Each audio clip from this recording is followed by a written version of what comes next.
I mean, I think there's a big thing in the church where it's just like we want everyone to look this way. I think that's just pharisaical in its root.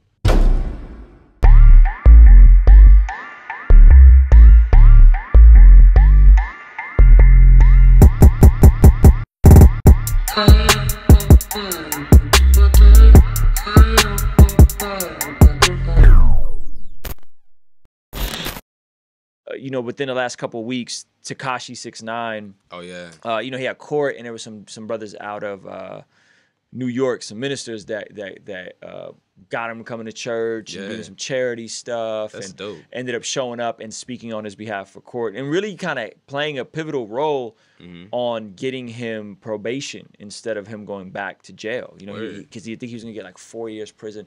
And so this Tekashi is in all these pictures with these like pastors and deacons and bishops in church. Yes. You know what I'm saying? Like shouting them out on Instagram, like the whole bit. And it's really interesting. But one of the things I think is fascinating is the expectation for people to instantly change overnight.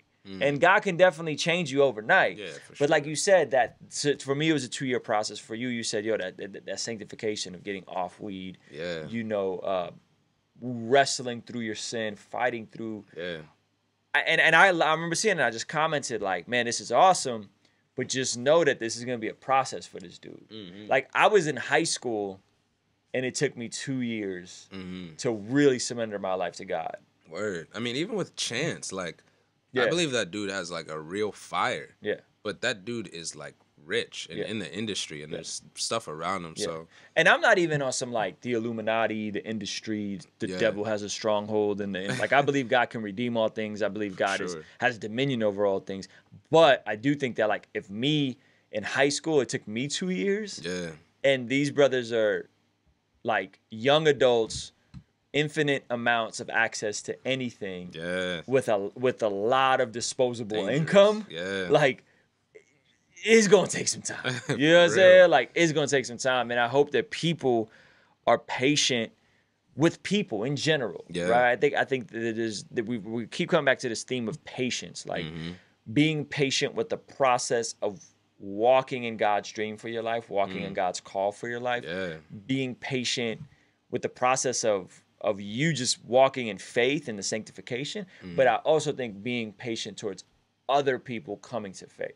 Yeah. You know what I mean? And watching other people come to faith is wild, man. So like someone like a Tekashi69 or Chance or whoever is in that similar seat, shoot, even a Kanye. Like Kanye made Jesus Walks in 2004. Yeah. You know what I'm saying? And he's still trying to figure it out. Like he's still working through the process. For sure. But I think Christians oftentimes want like, all right, you're saved now. You need to be looking like us. Yeah, give it all up. And there are guys that have done that, but it's never really turned out well. You know what I'm saying? Like, what are your thoughts on that in terms of having that zeal for God, but again, having to be patient with other people or yourself with certain things?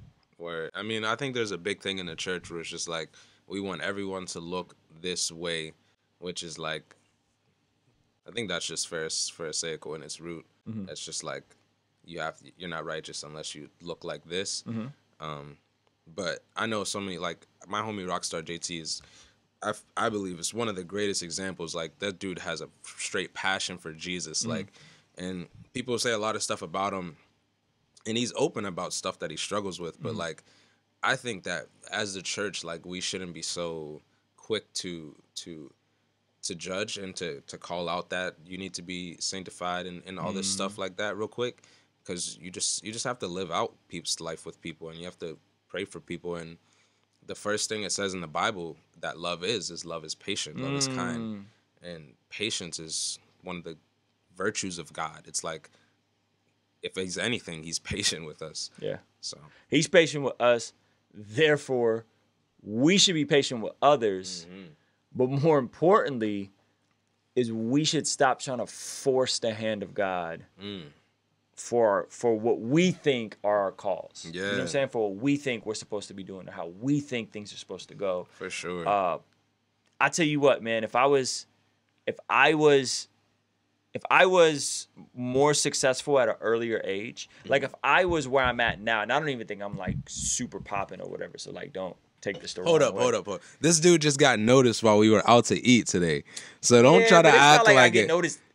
I don't, bro. That's every other day. Regular people don't get noticed. Okay, that's fair. So you gotta understand. But if that happened to me 10 years ago, yeah, when I was in my 20s, it wouldn't have been good, bro. If I was single, even as a Christian, like I don't think I would have been able to handle the responsibility, the platform, the weight of what God has entrusted me with now with the influence.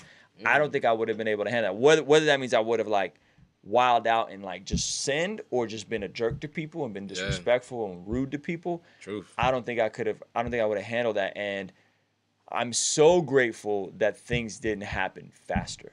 Word. In hindsight, I'm so grateful that things didn't happen faster. And I know for you and a lot of people watching this, like a lot of us want God to do things on our time, not understanding that it's not even a no. It may be just a not yet. Bro, preach that. It may just be a not yet. And so I think for you, you're 21 now.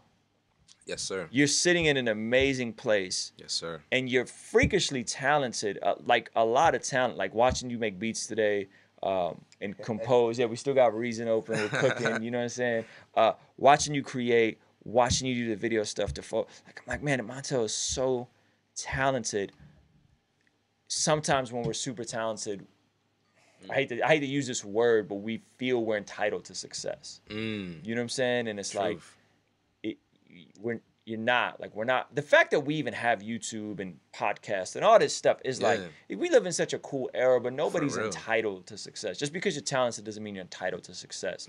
You could be talented and it just takes longer, man. And so I think you're a great example of a slow burn.